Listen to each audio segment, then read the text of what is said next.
Hello दोस्तों, नमस्कार। Welcome to my channel उत्सव कुमार में आपका स्वागत है। आज हम संस्कृत प्रीवियस 2011 के पेपर को हल करेंगे। हमारा पहला पेपर इस प्रकार है। देखिए पहले क्वेश्चन को, जो कि संख्या है गिनती की 9 संख्या संस्कृत की संख्या को कहते हैं। क्या कहते हैं आपको बताना है। 29, 39, 49, 59। तो बताइए इसमें कौन सा ऑप्शन हमारा सही हो जाएगा।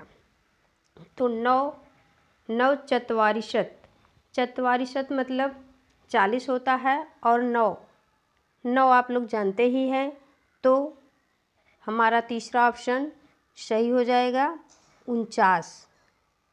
तीसरा ऑप्शन सही हो जाएगा 49, जो कि 49 सही है। चलिए अब हम अपने अगले क्वेश्चन को देखते हैं। दूसरा क्वेश्चन हमारा है, अभिज्ञान शाकुंतलम के रचयिता हैं। हमें इनके कौन से रचयिता हैं उनको बताना है कि अभिज्ञान शाकुंतलम की रचना किसने की है।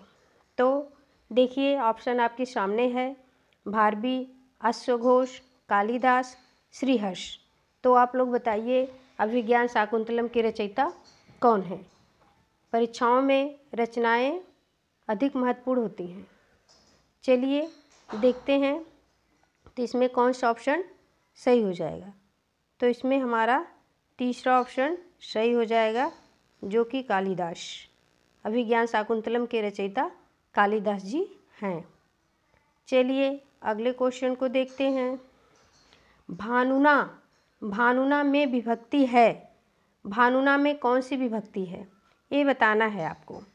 तो बताइए कौन सी विभक्ति है भानुना में। चतुर्थी, तृतीया, पंचमी, षष्ठी। तो बताइए कौन सी विभक्ति है। तो भानुना में हमारी विभक्ति हो जाएगी तृतीया। कौन सी विभक्ति मित्रों? तृतीया हो जाएगी। चलिए अब अगले क्वेश्चन को देखते हैं। चौथा क्वेश्चन हमारा है, गुणाढ़ की प्रसिद्ध रचना है। गुणाढ़ किसकी प्रसिद्ध रचना है आप लोगों को बताना है। बताइए हितोपदेश, पंचतंत्र, बृहत कथा, हर्षचरित। बताइए आपको बताना है किसकी रचना है ये। तो हमारा तीसरा ऑप्शन सही हो जाएगा, बृहत कथा। चलिए अब अगले क्वेश्चन को देखते हैं। हमारा पांचवा क्वेश्चन है, हितोपदेश का संबंध किस विधा से है। ऑप्शन आपके सामने है। कौन सी विधा है? सूत्र विधि, कहानी कथन विधि, भाषण विधि, व्याख्यान विधि। तो बताइए कौन सा ऑप्शन सही हो जाएगा। तो हमारा दूसरा ही ऑप्शन इसमें सही हो जाएगा, कहानी कथन विधि। चलिए अगले क्वेश्चन को देखते हैं। छठवां है, तस्मय में विभक्ति है। इसमें विभक्ति आप लोगों को बताना है। इसमें कौन सी विभक्ति में तस्मय शब्द आता है। प्रथमा, द्वितीया, तृतीया, चतुर्थी। आपको बताना है इसमें से कौन सी विभक्ति सही है। तो तस्मय में आप बताइए कौन सी विभक्ति सही होगी। तो चौथा ऑप्शन सही हो जाएगा, तस्मय में चतुर्थी विभक्ति सही हो जाएगी। चलिए अगले क्वेश्चन को देखते हैं, जो कि विलोम शब्द से है। अज्ञ का विलोम आप लोगों को बताना है। अज्ञ का विलोम क्या होगा बताइए। अज्ञ का विलोम क्या होगा। तो अज्ञ का विलोम विज्ञ हो जाएगा। अज्ञ का विलोम कौन सा हो जाएगा? विज्ञ हो जाएगा। चलिए अगले क्वेश्चन को देखते हैं। पंचवटी में समास है। अब बताइए पंचवटी में कौन सा समास है, हमें इसमें समास को बताना है। पहला ऑप्शन है द्वंद्व समास, द्विगु समास, अव्ययी भाव समास, कर्मधारय समास। तो दोस्तों आपको पता है कि पंचवटी में हमारा कौन सा समास होता है? जब भी कहीं गिनतीवाचक संख्या आती है तो हमेशा हो जाता है द्विगु समास। तो पंचवटी में द्विगु समास होगा। दूसरा ऑप्शन सही हो जाएगा, द्विगु समास। चलिए अगले प्रश्न को देखते हैं। लता शब्द का चतुर्थी एकवचन है। बताइए लता शब्द का चतुर्थी एकवचन में क्या रूप बनेगा? हमें बताना है कि लता शब्द में चतुर्थी एकवचन में कौन सा रूप बनेगा। तो इसमें हमारा पहला ही ऑप्शन सही हो जाएगा। चलिए अब अगले क्वेश्चन को देखते हैं। कालिदास किस अलंकार के प्रयोग के लिए प्रसिद्ध हैं? बताइए कालिदास अपनी रचनाओं में ज़्यादातर किस अलंकार का प्रयोग करते हैं? हमें बताना है। चलिए आप लोग बताइए कौन सा ऑप्शन सही होगा। अनुप्रास अलंकार, उत्प्रेक्षा अलंकार, उपमा अलंकार, रूपक अलंकार। तो इसमें हमारा तीसरा ऑप्शन सही हो जाएगा, उपमा अलंकार। चलिए अगले क्वेश्चन को देखते हैं। संस्कृत दिवस कब मनाया जाता है? आप लोगों ने दिवसों के बारे में खूब पढ़ा होगा। अब बताइए संस्कृत दिवस कब मनाया जाता है? कार्तिक पूर्णिमा को, श्रावणी पूर्णिमा को, शरद पूर्णिमा को। तो बताइए संस्कृत दिवस किस पूर्णिमा को मनाया जाता है? तो इसमें तीसरा ऑप्शन सही हो जाएगा। तीसरा ऑप्शन हमारा सही हो जाएगा कि श्रावणी पूर्णिमा को संस्कृत दिवस मनाया जाता है। चलिए अगले क्वेश्चन को देखते हैं। पुराणों की संख्या कितनी है? आप लोगों को बताना कि पुराणों की संख्या कितनी होती है। ऑप्शन आपके सामने है 4, 24, 18, 17। बताइए कौन सा ऑप्शन सही हो जाएगा। तो पुराणों की संख्या 18 होती है। पुराणों की संख्या कितनी होती है? 18 होती है। चलिए अब अगले क्वेश्चन को देखते हैं जो इस प्रकार है। अभिज्ञान शाकुंतलम की नायिका हैं।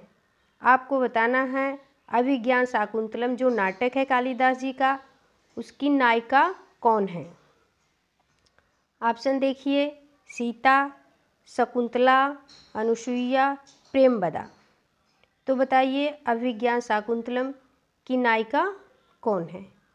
तो हमारा दूसरा ही ऑप्शन सही हो जाएगा, शकुंतला। चलिए अगले क्वेश्चन को देखते हैं। भाषा शिक्षण में दृश्य श्रव्य साधनों के उपयोग का प्रयोजन है। बताइए कौन सा प्रयोजन है? तो कौन सा ऑप्शन हमारा सही होगा? पहला ऑप्शन है बालकों के कार्य को सरल बनाना। दूसरा है बालकों को नवीन उपकरणों का ज्ञान कराना। तीसरा ऑप्शन है बालकों को कक्षा में बिठाए रखना। चौथा ऑप्शन है बालकों की विभिन्न इंद्रियों को क्रियाशील बनाना। तो बताइए कौन सा ऑप्शन सही होगा? तो इसमें हमारा चौथा ऑप्शन सही हो जाएगा, बालकों की विभिन्न इंद्रियों को सक्रिय बनाना। चलिए अगले क्वेश्चन को देखते हैं। हल संधि कहते हैं। हल संधि किसको कहते हैं? स्वर संधि को, व्यंजन संधि को, गुण संधि को, यड़ संधि को। तो बताइए हल संधि किस संधि को कहते हैं? तो हल संधि हम व्यंजन संधि को कहते हैं, जो कि दूसरे ऑप्शन में है। तो हमारा दूसरा ऑप्शन सही हो जाएगा। चलिए अगले क्वेश्चन को देखते हैं। अष्टाध्यायी के रचनाकार हैं। अब आप लोगों को बताना है अष्टाध्यायी जो रचना है यह किसकी रचना है। तो इसमें पहला ऑप्शन है पाणिनि, वरदराज, कात्यायन, इनमें से कोई नहीं। तो अष्टाध्यायी की रचना किसने की है आपको बताना है। तो पहला ही ऑप्शन सही हो जाएगा, पाणिनि ने अष्टाध्यायी की रचना की है। चलिए अगले क्वेश्चन को देखते हैं। संस्कृत में अलंकार हैं। आप लोग अलंकार से परिचित हैं। अब बताइए संस्कृत में कितने अलंकार हैं। तो संस्कृत में हमारे अलंकारों की संख्या 10 होती है। चलिए अगले क्वेश्चन को देखते हैं। अगला क्वेश्चन हमारा, आप देखिए कौन सा आपके सामने है। एकः रसः करुण एवं निमिनन भेदात इस उपयोग में संबंधित ग्रंथ है। यह जो वाक्यांश आपके सामने है यह किस ग्रंथ से है। उत्तर रामचरितम से है, दूसरा अभिज्ञान शाकुंतलम से, तीसरा मृच्छकटिकम से, चौथा आपके सामने सारे ऑप्शन हैं।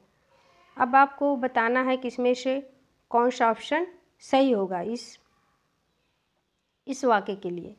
चलिए तो इसमें हमारा पहला ही ऑप्शन सही हो जाएगा, उत्तर रामचरितम से लिया गया है। तो हमारा पहला ही ऑप्शन सही हो जाएगा। चलिए अगले क्वेश्चन को देखते हैं। संस्कृत में धातु रूप कहते हैं। संस्कृत में धातु रूप को और क्या कहते हैं बताइए। धातु रूप किसे कहते हैं। ऑप्शन आपके सामने है, संज्ञा पद को, क्रियापद को, कर्म पद को, विशेषण पद को। तो हमारा कौन सा ऑप्शन सही होगा आपको बताना है। तो धातु रूप कहते हैं, हमेशा धातु रूप क्रियापद में होता है। धातु रूप क्रियापद को कहते हैं। चलिए अगले क्वेश्चन को देखते हैं। अनुनासिक वर्णों की संख्या है। अब बताइए अनुनासिक वर्णों की संख्या कितनी होती है। जैसा आप सभी लोग जानते हैं कि हर वर्ग का 5वां अक्षर अनुनासिक होता है। तो अनुनासिक वर्ण की संख्या आपको बतानी है। तो इसमें हमारा कौन सा ऑप्शन सही हो जाएगा। 3, 4, 5, 7। तो हमारा तीसरा ऑप्शन सही होगा जिसकी संख्या 5 होती है। चलिए अब अगले क्वेश्चन को देखते हैं जो विलोम से है। उन्नति का विलोम शब्द होता है। उन्नति शब्द का विलोम शब्द आप लोगों को बताना है। ऑप्शन इस प्रकार हैं, अपमान, अज्ञानम, अवन्यतः, अवन्नति। इनमें से कोई नहीं। तो बताइए कौन सा ऑप्शन सही हो जाएगा। उन्नति का विलोम शब्द क्या होगा। तो हमारा तीसरा ही ऑप्शन सही हो जाएगा, उन्नति का अवन्नति हो जाएगा। चलिए अगले क्वेश्चन को देखते हैं। नैनम छिदन्ति शस्त्राणि नैनम दहति पावकः हंस में किसका वर्णन है। बताइए इस वाक्यों में किसका वर्णन है। आत्मा का, परमात्मा का, शरीर का, इनमें से कोई नहीं। तो बताइए कौन सा ऑप्शन सही हो जाएगा। इसमें से हमारा पहला ही ऑप्शन सही हो जाएगा जो इस प्रकार है। चलिए अगले क्वेश्चन को देखते हैं। चंद्रशेखर में समास है। तो बताइए चंद्रशेखर में कौन सा समास होगा। कर्मधारय, तत्पुरुष, द्वंद्व, बहुब्रीहि। तो बताइए इसमें से कौन सा ऑप्शन सही होगा। तो इसमें से हमारा चौथा ऑप्शन सही हो जाएगा जिसमें तीसरा पद प्रधान हो, वहाँ पर बहुब्रीहि समास हो जाता है। चलिए अगले क्वेश्चन को देखते हैं। यदा यदा ही धर्मस्य ग्लानिर्भवति भारत। वक्ता हैं, इसके वक्ता कौन है। अर्जुन, श्री कृष्ण, तुलसीदास, इनमें से कोई नहीं। तो बताइए इसमें से कौन सा ऑप्शन सही हो जाएगा। तो यह किसके द्वारा कहा गया है बताइए। तो इसमें हमारा दूसरा ही ऑप्शन सही हो जाएगा, श्री कृष्ण। चलिए अगले क्वेश्चन को देखते हैं। पितृ शब्द का सप्तमी एक वचन में रूप है। बताइए एक वचन में सप्तमी एक वचन में क्या रूप बनेगा। पिते, पितो, पितरी, पितु। तो जैसा कि आप लोग देखते हैं एक वचन में क्या रूप बनेगा बताइए। जैसा एक वचन में बनता है हमेशा पिता, पित्रम, पित्रा, पित्रे, पितु, पितु, पितरी। तो हमारा सातवां सप्तमी विभक्ति में एक वचन बनता है पितरी, जो कि तीसरा ऑप्शन है। चलिए अब अगले क्वेश्चन को देखते हैं। अस्मद शब्द सप्तमी एक वचन का रूप है। बताइए अस्मद शब्द सप्तमी एक वचन में क्या रूप बनेगा बताइए। जैसे इसमें रूप चलता है आप लोगों को पता है महा, मह्यम, मत, मम, मई। तो इसमें हमारा दूसरा ही ऑप्शन सही हो जाएगा, मई सही हो जाएगा। चलिए अगले क्वेश्चन को देखते हैं। यशोदा कृष्णे स्नेहात वाक्य का अर्थ है। यशोदा कृष्ण से स्नेह करती थी, यशोदा कृष्ण से स्नेह नहीं करती थी, यशोदा कृष्ण से ईर्ष्या करती थी, इनमें से कोई नहीं। तो बताइए कौन सा ऑप्शन सही हो जाएगा।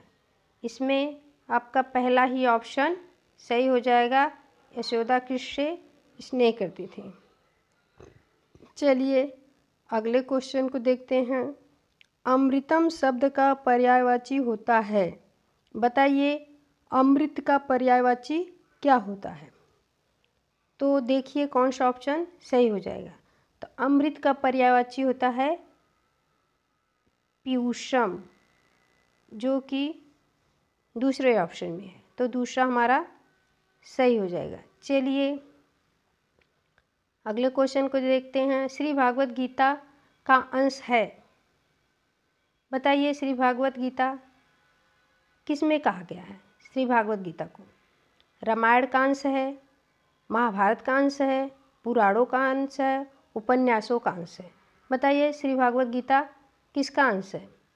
तो इसमें हमारा दूसरा ही ऑप्शन सही हो जाएगा, यह है महाभारत का अंश। चलिए अगले क्वेश्चन को देखते हैं जो कि हमारा लास्ट क्वेश्चन होगा।